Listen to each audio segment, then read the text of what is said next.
Coming from a guy that's never done anything like this before, putting down a new floor, it's not that hard. If you're new to my content, I don't have any experience doing this kind of stuff. I just decided that I was going to learn.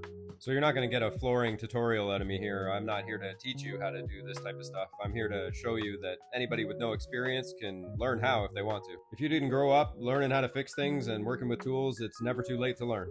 And this is part 4 of the project, so if you missed the other parts, go back and check them out. If you see people doing this stuff on social media and you think like, oh man, I wish I could do something like that, it's not that big of a deal. All you need to do is the research. Fixing things is just a simple step-by-step process, and once you figure out the process, you just go step by step.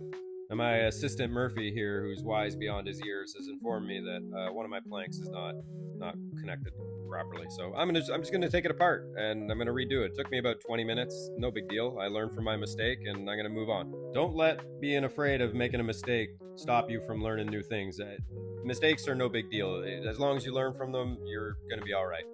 Now I'm approaching the final end boss of this project here. This is our dining room, and this floor, it's real old. So these tiles probably have asbestos in them, so I don't want to rip them up. And there's some lumpy areas, so I'm going to lay down the 1/4 inch OSB board as a new subfloor. I know you could put it over top of the tiles, but because of the lumpy areas, I think I'm going to get the best solid connections with the click planks if I put down a new subfloor. Don't get me wrong, I'm not pumped to spend the extra money on the 1/4 inch OSB board, but I just think I'm going to get the best possible connections if I put this down first. Now, you don't need a lot of tools to do a job like this, but what you do need is definitely some knee pads or something to kneel on, because your knees are going to be barking after a couple hours if you're just kneeling on the ground. This is kind of like a do as I say, not as I do type of situation, because you can see I'm not even using it the whole time, but I learned my lesson.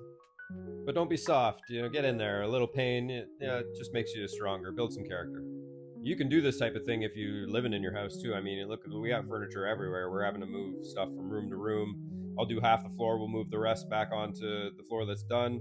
It's a beautiful type of chaos, but it's doable. And finding the confidence to learn how to work with tools and fix things doesn't have to start with doing a giant flooring project. I mean, you can start small, start with a cheap tool, start with a small project, just start.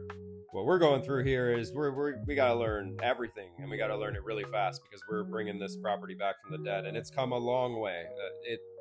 You'll see how bad this was at one point, but we're getting there. So I'm almost finished the easy part of this room. Before I get to the staircase, that's going to be a little bit of a challenge. I got to make some really strange cuts and get around that spiral staircase.